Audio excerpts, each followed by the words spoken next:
As Bhagat Singh sat and waited for his trial in Lahore Central Jail in 1930, a fellow prisoner tried to incite his belief in God. But Bhagat Singh did not change his mind. The prisoner proclaimed it was his fame which stopped him from believing. In response, Bhagat Singh wrote an essay that made a case for using reason to think through everything, including long held beliefs about God and religion. In the essay, Singh wrote, Any man who stands for progress has to criticize, disbelieve, and challenge every item of the old faith. Item by item, he has to reason out every nook and corner of the prevailing faith. If, after considerable reasoning, one is led to believe in any theory or philosophy, his faith is welcomed. His reasoning can be mistaken, wrong, misled, and sometimes fallacious. But he is liable to correction because reason is the guiding star of his life. But mere faith and blind faith is dangerous. It dulls the brain and makes a man reactionary. A man who claims to be a realist has to challenge the whole of the ancient faith. If it does not stand the onslaught of reason, it crumbles down.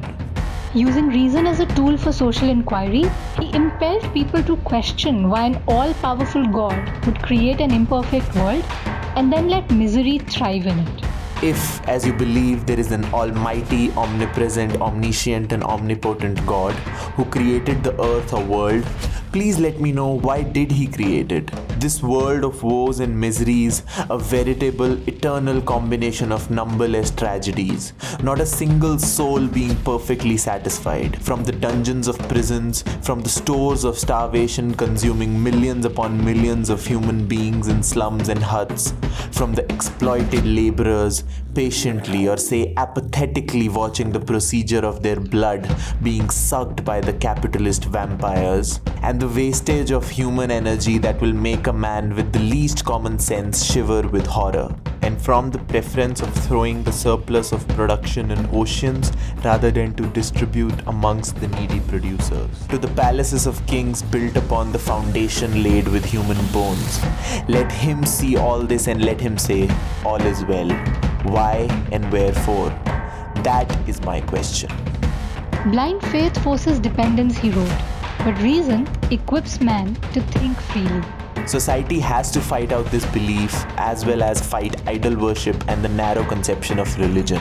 Similarly, when man tries to stand on his own legs and become a realist, he shall have to throw the faith aside and to face manfully all the distress, trouble in which the circumstances may throw him.